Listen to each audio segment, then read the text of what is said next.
Peace and blessings and namaste to all light warriors, workers, and everything in between. It is I, Sophie, today.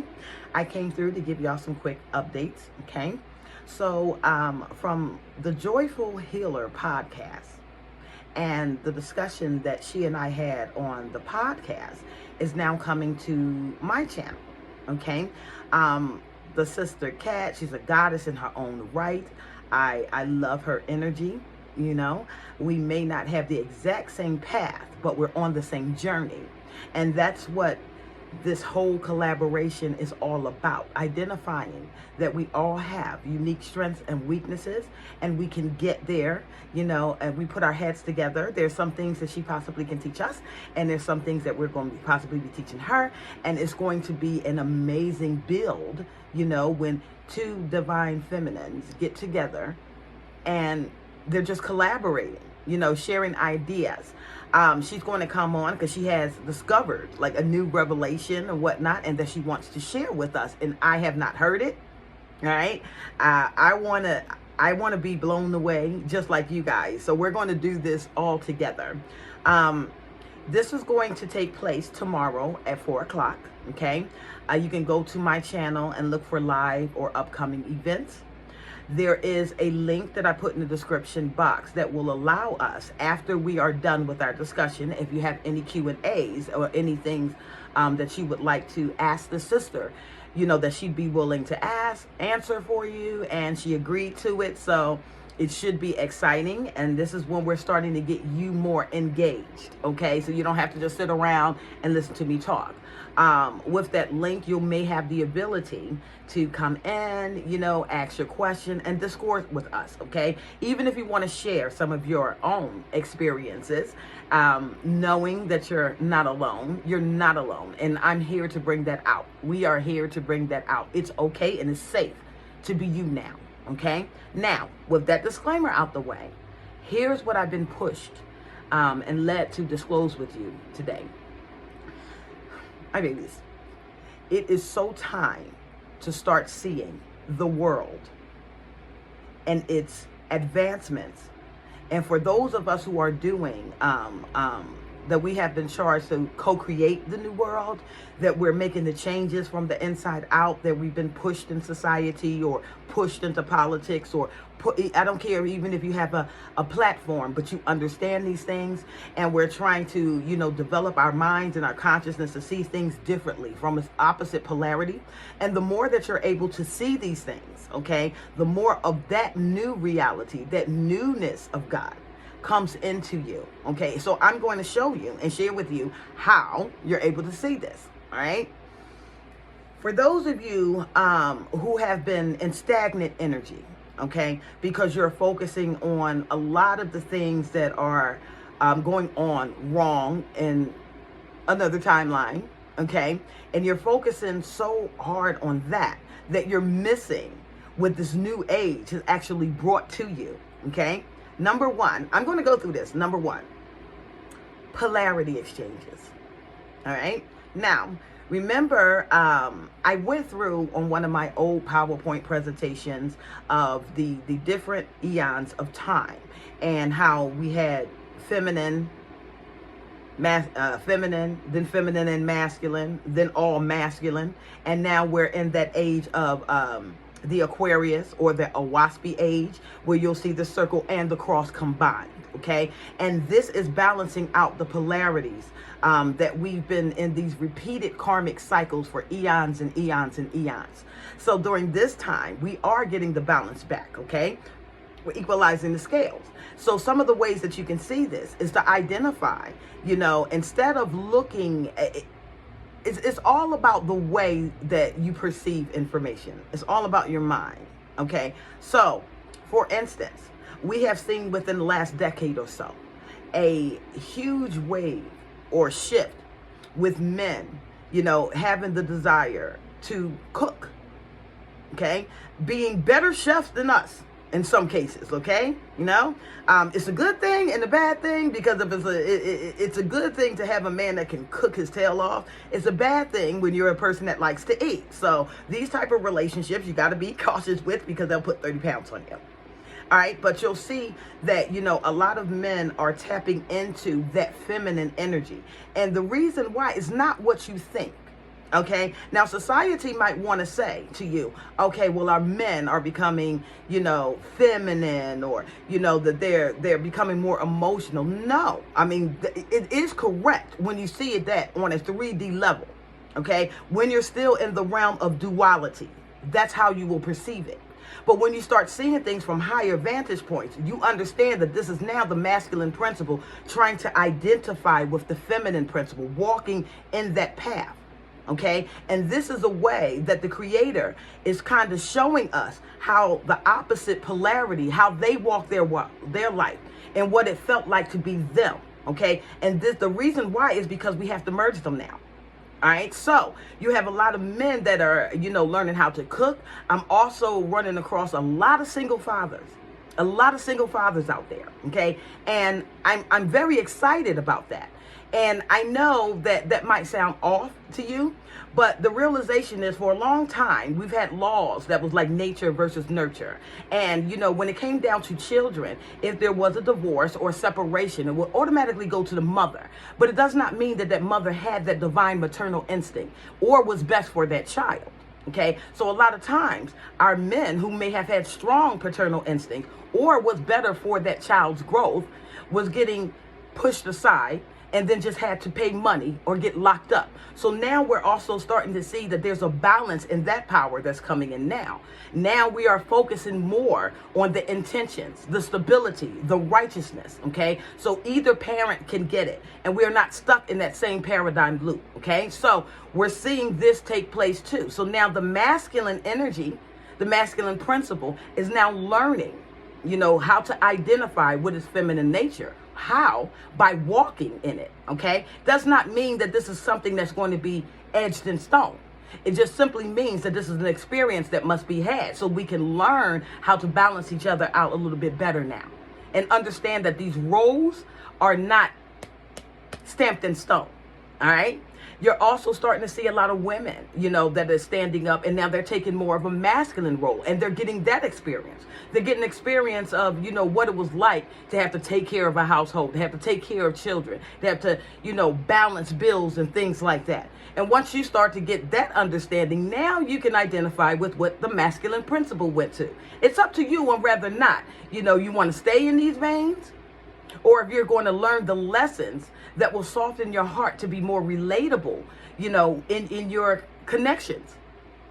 In your relationships, okay? When the men start to identify with the pain or the pressure or the stress, that may come along with having to take care of a household, and when the women start to identify with the stress, or the ambition and, all of the chaos that comes along with trying to run a business or take care of a household, then once these polarities, balance themselves out, we'll be able to relate to one another a whole lot better, and we'll love each other again. Okay, so that's number one.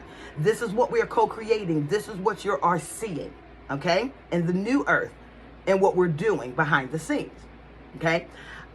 Another thing, you will start to notice, on the positive aspects of things, you will start to notice that a lot of energy that was considered negative or aggressive has now shifted to a place that is more of a healthier expression. So, in other words, in the past, we had a lot of gang violence, a lot of beef in the streets, especially in a lot of urban cities, big urban cities, we knew how to handle things with fisticuffs. And then we didn't have the fisticuffs. We had weapons. We weren't practicing enough of emotional intelligence. And not only were we not practicing this emotional intelligence, but we were channeling our anger, our pain, and our hurt on one another, through acts of violence. But what you're seeing now is a lot of that is being channeled in areas of like battle rap. Okay, so now you got beef with somebody, you can go in front of a platform and you can express that. You can express that without it being violent. Okay, now does some fall through the cracks? Okay, yeah, they do, but that's because they have not reached that level of consciousness yet to be able to take what they're giving. Okay, that soon's going to come to an end as well. So now you have things like rap battle, you have crump dancing. You like the crump dance? I used to try. Okay, crump dancing, battle dancing, things of that nature was a very healthy expression of releasing aggression. Okay, and you see these things being played out in front of you, but you're not paying attention to it. Okay, so I'm here to help you see things differently on a higher viewpoint. Okay, so I'm watching, people that the urban people now start to express themselves in a way that actually pays them. All right, actually pays them and allows them to get all of that energy out. Have you ever been around a dance battle, especially when it came down to crumping? I'm really bad at that. I'm really, really bad at that. But when you are around it, you actually feel the chi. You feel the energy, okay? It's similar to like how our ancestors in Africa and also in India stomped the ground and they pushed out, intention. So this is a way that some of our masculines and feminines are learning how to release aggression, okay, without harming anybody. All right, pay attention to these things. Another thing that you're starting to notice is we're taking away the sting of bullying. The anti-bully campaign is not really as effective as it is as being more self-aware has become. Okay, so we went through the anti-bullying campaign. It didn't quite work with us, and the reason why it didn't work with us is because we had to deal with censorship, cancel culture, a lot of things, couldn't balance itself because sometimes the intention wasn't coming out to be bullying, but you cannot help how somebody perceives the information that you are getting or that you are speaking, right? So because everybody are at different phases of their growth, different phases of their evolution of thought. Sometimes something is simple, as me just bringing out the truth. If somebody is not healed enough, could take that as a personal jab. So how do you balance out when somebody is actually trying to speak a truth, or being their authentic self, and somebody receiving it as a negative way and now want to gather people around to attack you? So what we ended up doing, on this earth is people who have flaws, like I have flaws, I got a tick and a gap, okay? And for a very long time, I was, I guess, a little bit insecure, self-conscious of putting myself out there because of those things. And, I had a very beautiful divine sister of mine a couple of years ago tell me that it was time for me to go ahead and embrace, my flaws and turn it into my signature beauty. So now I have learned how to like my gap when I smile. I've learned how to adjust around it and still bring out my inner light. And there's a lot of people that are doing that now. You need to start watching and paying attention to the movement of the roast me's and the roast me battles. These are people just like you and I that are getting over that fear of shame or rejection, okay, or being teased or bullied. And they're coming out to the world and telling you, okay, take your best shot. Take your best shot. And they put their pictures up there, and people all over the world come and hammers them. I mean, hammer them, talk about them, talk about every flaw that they have. And they sit there and they take it because they're preparing for the real world. We already know that there's going to be people that's not going to like you. And that's okay. That's okay. You're not here to please everybody. Okay? And it's going to be impossible to please everybody. So don't even try it. The only thing that you can do is be the best versions of yourself and hope that your words reach others and hopefully inspire them to make the changes necessary in their lives to grow.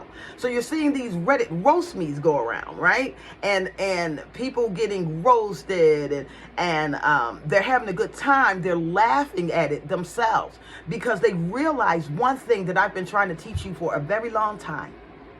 Anybody that has the power to manipulate your emotions, they have the power to manipulate your consciousness and your decision making.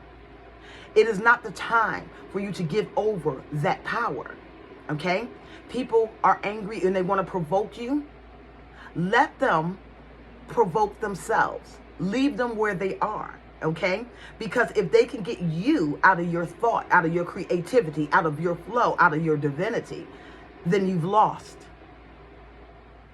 Do you understand? They can now manipulate your emotions and your movements like a puppet master. They own you. Okay? So these are the new generation coming out saying, hey, take your best shot. But I'm here to stay.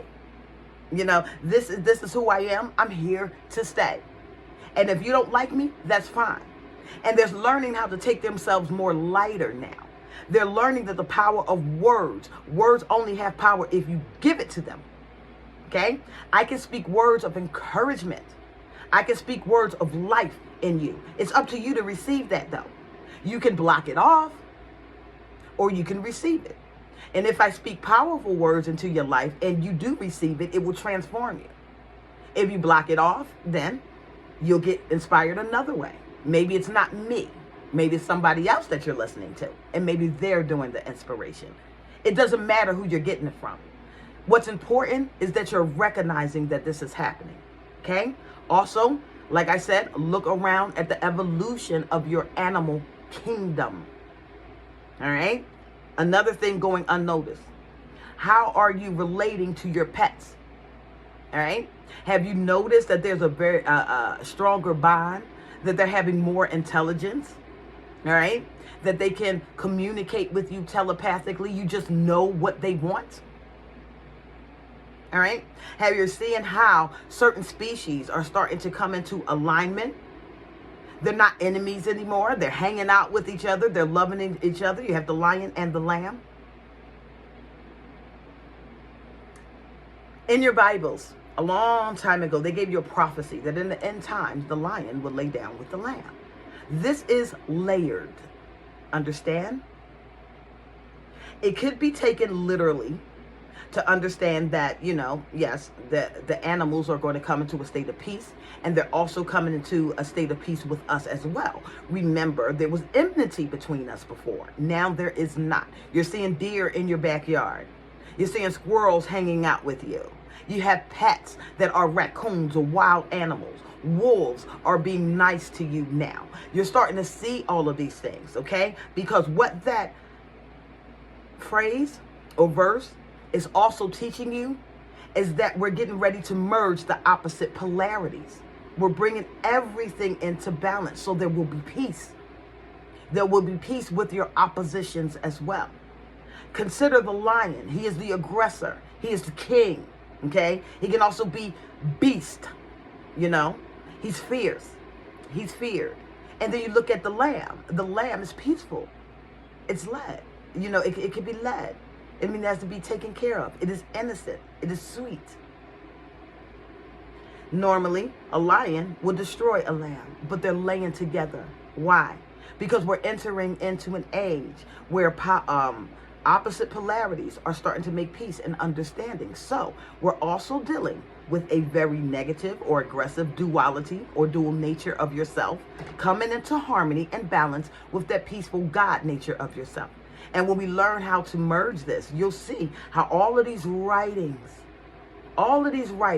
through all of history and culture and religion focuses on 3 tenets. And those tenets were how you relate with your creator, how you relate with your fellow human, and how to identify righteousness to make good decisions in your life. And whatever vein you use to accomplish this, we're here to support it because it's all about the intention. All right? So once again, look forward to tomorrow at 4 p.m. We're going to do a test run a little bit early because it's my first time messing with the software. And, you know, I'm not brilliant when it comes down to technology. I used to be, but it keeps evolving. So, you know, come through and be a support, okay? And let's just listen to this sister speak. Let's ask her some questions. We will be doing, you know, a discussion. And if you're interested in joining us, please do, okay? And pay attention to your world. Keep creating it. Keep on. Be proud. You know, there's another thing that was very, very important that I got a download about, okay? And this is about the bitterness, you know, that many of us are still holding on to in this generation. It's unnecessary for you. Okay, because things that are going on behind the scenes and higher levels of consciousness are all about bridging the gaps of peace. And now we have to trickle that down to get over the past and the pain. You have ancestors who need you during this time. And the reason why they're needing you is so that you can help clear some of their karmic debts too. That's something that I'll get into a little bit later on in life. But you need to understand this. For those of you who are walking a very militant path, okay, very militant, you're pro-black, you know, you're pro-ancestor, you're pro-Kemet, you're, you know, or Hebrew or anything like that, you know, and you understand the power behind the melanin back there, okay, and you're seeking very diligently to stand back up into your power. There are energies here that are still trying to keep you trapped in that duality. When your ancestors' opposition, okay, now let's say we understand that, you know, we're in an age where, you know, we're getting rid of all the duality. You know, I'm not a respecter of persons when it comes down to race, to gender, to ethnicity, you know, to any of those things. I'm a respecter of consciousness and intention, okay? So, you know, that's how my father taught me to be, and that's how I'm going to be. But if you are one who, you know, find yourself receiving a lot from white people, okay, pay attention to this, okay, because I'm so tired of it, okay? If you're receiving things, stop calling it white guilt. That's not what that is, okay? I don't want to really hear that term white guilt ever again. I could live millennials without hearing it, because that's not what it is. That's what it is perceived to you, because you're still in a lower state. But in a higher state, you have to understand that even though the modern day white person may be innocent, now I'm not saying all of them are, okay? You still got people that's a little prejudiced around it. I experienced a little bit, not enough to bother me though, a bit to, you know, find it humorous, you know, but not enough to stop no show.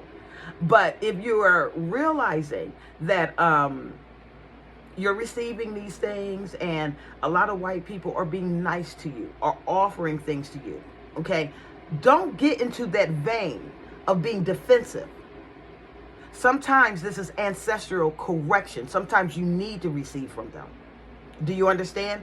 Because what they are trying to do is help cleanse their bloodline. Even if they themselves may not have had any prejudice bone in their body, maybe their ancestors did. Okay? And so because they need to clear a certain karmic debt so they can ascend and go back home, they might be using these people to do it. All right? It's not about guilt. It's not about guilt. There's a higher plan for this. It's about restoration. It's about healing, bridging gaps. Because the reality will soon hit you that every race on this planet is actually facing a bigger threat than each other. If you don't understand, get into your prayers and acts of the divine. I am Sophie. I'll see you tomorrow, and I love you all. Have a good day. Bye.